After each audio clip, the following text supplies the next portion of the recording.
Bonjour,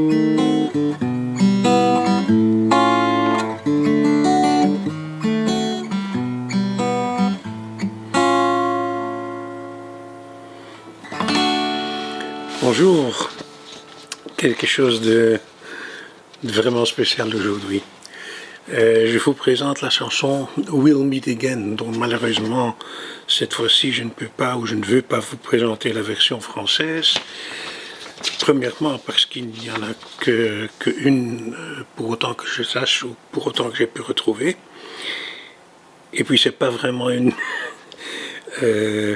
version dont il faut se souvenir. C'est pas bon, c'est mauvais. Par contre, la version anglaise est assez charmante. Tout le monde connaît la mélodie. C'est une chanson de 1939, chantée ou rendue célèbre par Vera Lynn, qui est devenue célèbre après la guerre et qui récemment a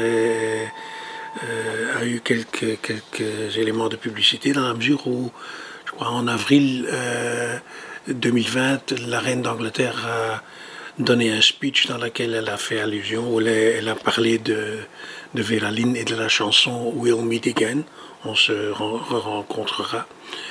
C'est une chanson que Vera Lynn chantait pour les militaires qui partaient en guerre, dont on ne savait pas du tout si on allait les revoir, si on n'allait jamais les revoir. Et la chanson est devenue un classique et jusqu'aujourd'hui elle est utilisée dans des tas de manifestations autour de la Deuxième Guerre mondiale et la fin de la Deuxième Guerre mondiale.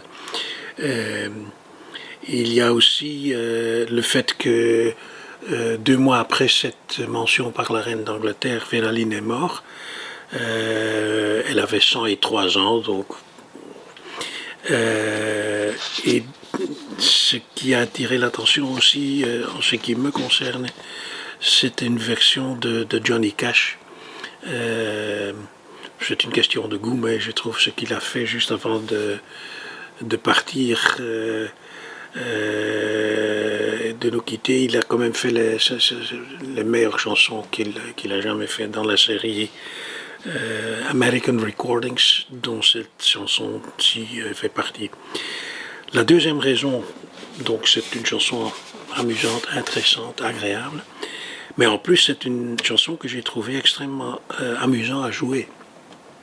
La première fois que je voyais la partiture ou les diagrammes d'accords, j'étais un peu comment ça se dit en français, énervé parce que ça semblait quand même tellement compliqué. Et puis j'ai appris en essayant que des diagrammes d'accords que vous n'avez jamais vus ou qui semblent très compliqués ne sont pas nécessairement difficiles à jouer. Et donc c'est ça qui rend cette chanson agréable. Je vais essayer de la décortiquer un tout petit peu pour essayer de vous donner un peu le même sentiment que moi j'ai eu. Il y a tout d'abord l'introduction qui est celle de Johnny Cash, mais comme j'ai découvert un peu plus tard, qui en fait est celle d'un groupe américain qui s'appelait The Ink Spots, les taches d'encre. C'est le genre de nom, si on donne ça à tel groupe aujourd'hui, c'est la prison qu'on va avoir. Hein.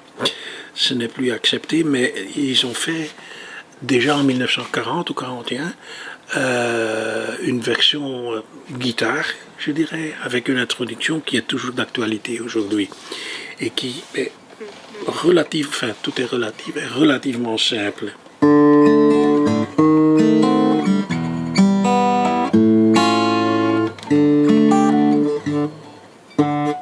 voyez, relatif.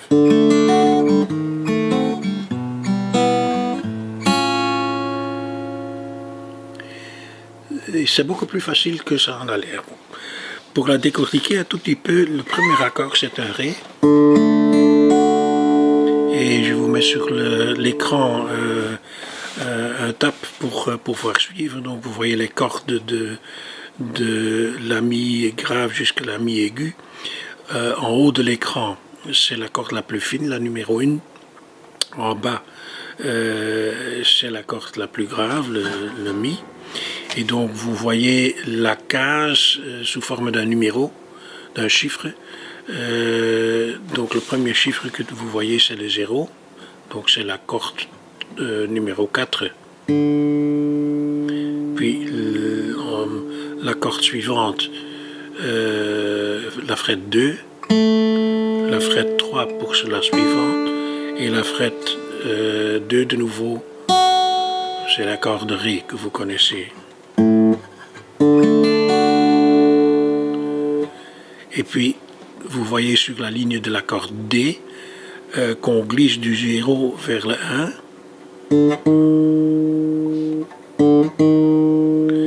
Puis là, c'est l'accord du D dièse diminuendo 7 que vous avez déjà vu plusieurs fois apparaître dans les tutos. Donc c'est le Ré qu'on glisse en arrière, qu'on monte d'une corde tous les 3 doigts et qu'on ajoute le doigt numéro 4 pour avoir le D diminuendo, le D dièse diminuendo 7. Donc Ré.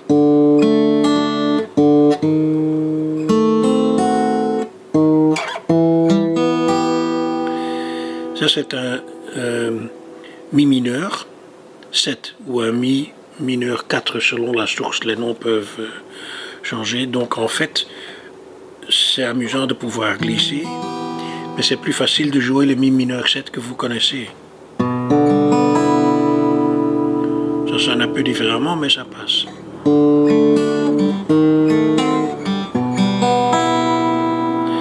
Et puis le dernier accord, c'est le A7, que vous connaissez. Mais si vous ajoutez le doigt numéro 1 dans la première frette sur la première corde, ça devient un A7 B13. Ça change tout.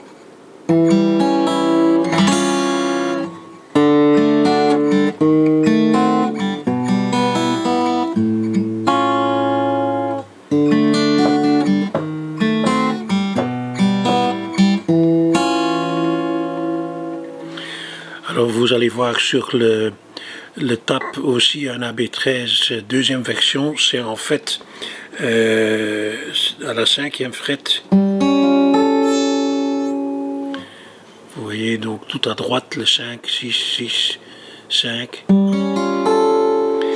Bon là ça va un tout petit peu plus loin, essayez ce que ça donne, mais sachez que c'est exactement le même accord que celui-ci.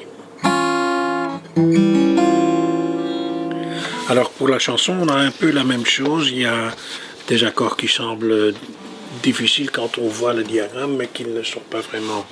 Il y a tout d'abord donc le D diminuendo dont on vient déjà de parler. Il y a un Fa 7, Fa dièse 7, qu'on peut jouer aussi sous une autre forme. Donc Fa dièse 7. Quand vous voyez les 3 cordes dont on a besoin, ou les 4 cordes, c'est 1, 2, 3 et 4. Finalement, si vous prenez votre Ré et vous la montez tous les 3 doigts d'une corde,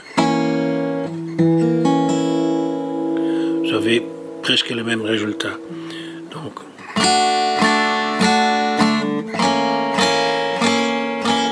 ou bien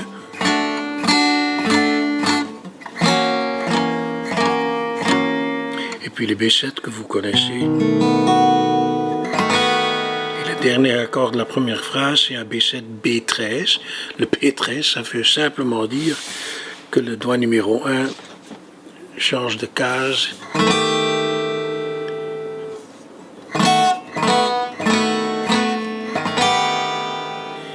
Et puis de nouveau un Mi 7 pour la deuxième phrase.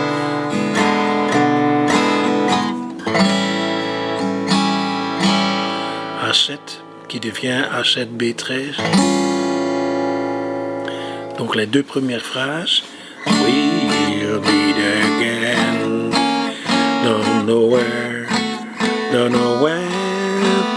but I know we'll meet again some sunny day.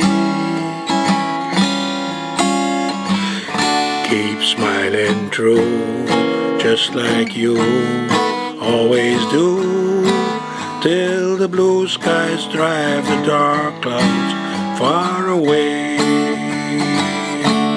Donc les deux premières phrases sont simplement répétées. Alors pour le refrain, le D avec laquelle on termine la dernière phrase du couplet devient un D7. And will you please say hello to the folks that I know. D7 sus 2. Très compliqué comme accord. Le D7 sus 2 implique que le troisième doigt, que vous ne l'utilisez plus. Terrible, hein? And will you please say hello to the folks that I know and tell me I won't be long. Et là, il y a un petit lick.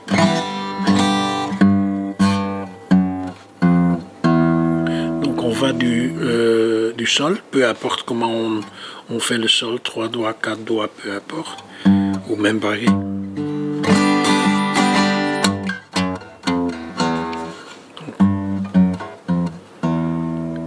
Petit lick très simple qui vous mène vers le mi mineur, le mi mineur, oui, mi 7. And they were happy to know that as you saw me go, I was singing this song. Et de nouveau la A7 B13. We'll meet again, don't know where, don't know when, but I know we'll meet again some sunny day. Keep smiling through, just like you always do, till the blue skies drive the dark clouds far away. And will you please say hello to the folks that I know and tell me I won't be long. They're happy to know that as you saw me go, I was singing this song. We'll meet again, don't know where, don't know when, but I'll know we'll meet again some sunny day. Et puis en dernier, vous le chantez ou pas, mais il y a dans la version de Johnny Cash en tout cas une partie, un refrain, un couplet qu'il reprend mais qui est en parlando, donc il parle, qui ne chante pas, mais qui suit les mêmes accords. Voilà, beaucoup de plaisir avec cette belle chanson. À bientôt, au revoir.